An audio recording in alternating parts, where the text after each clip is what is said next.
പുതുവത്സരത്തെ വരവേൽക്കാൻ കൊച്ചിയും ഒരുങ്ങിക്കഴിഞ്ഞു. പുതുവത്സര രാത്രിയിൽ കത്തിക്കാൻ ഇത്തവണ കൊച്ചിയിൽ രണ്ടിടത്തായാണ് ഭീമൻ പാപ്പാഞ്ഞികൾ ഒരുങ്ങിയിരിക്കുന്നത്. ഫോർട്ട് കൊച്ചിയാകെ ആഘോഷ തിമിർപ്പിലുമാണ്. വെളി ഗ്രൗണ്ടിലെ കൂറ്റൻ ക്രിസ്മസ് ട്രീ കാണാൻ ഇന്നലെ രാത്രിയും പതിനായിരങ്ങളാണ് എത്തിയത്.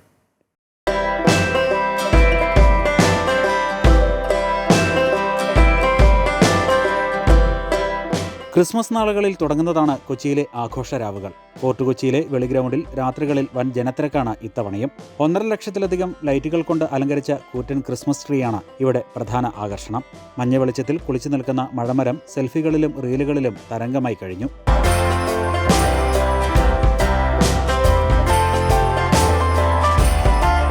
ലഘുഭക്ഷണശാലകളും കളിപ്പാട്ടങ്ങളുടെയും കരകൗശല വസ്തുക്കളുടെയും മറ്റും വിപണനവുമൊക്കെയായി ഉത്സവ ലഹരിയാണ് ഒരുക്കുന്നത്.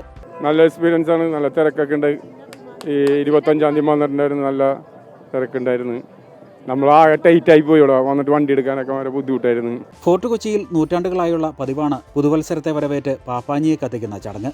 പോയ വർഷത്തെ ദുഃഖങ്ങളും നഷ്ടങ്ങളും എല്ലാം അഗ്നിക്കിരയാക്കി സന്തോഷത്തോടെയും പ്രതീക്ഷയോടെയും പുതുവത്സരത്തെ സ്വാഗതം ചെയ്യുന്നതിന്റെ പ്രതീകമാണ് പാപ്പാഞ്ഞി കത്തിക്കൽ.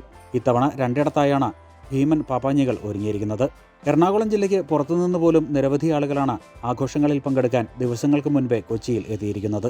ഞങ്ങളിവിടെ ഏഷ്യത്തെ ഏറ്റവും വലിയ ക്രിസ്മസ് ട്രീ കാണാനും പിന്നെ ഇവിടെ ക്രിസ്മസ് അപ്പൂപ്പനൊക്കെ കാണാനാണ് വന്നത്. അടിപൊളിയായിട്ടുണ്ട്, ഇഷ്ടമായി. ഗാലഡി ഫോർട്ട് കൊച്ചിയുടെ നേതൃത്വത്തിൽ വെളി ഗ്രൗണ്ടിലും കൊച്ചിൻ കാർണിവൽ കമ്മിറ്റിയുടെ നേതൃത്വത്തിൽ പരേഡ് ഗ്രൗണ്ടിലുമാണ് ഭീമൻ പാപ്പാഞ്ഞിമാരെ ഒരുക്കിയിരിക്കുന്നത്.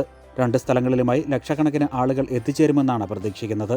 തിരക്ക് കണക്കിലെടുത്ത് വലിയ സുരക്ഷാ ക്രമീകരണങ്ങളും ഒരുക്കിയിട്ടുണ്ട്. അമൃത ന്യൂസ്, കൊച്ചി.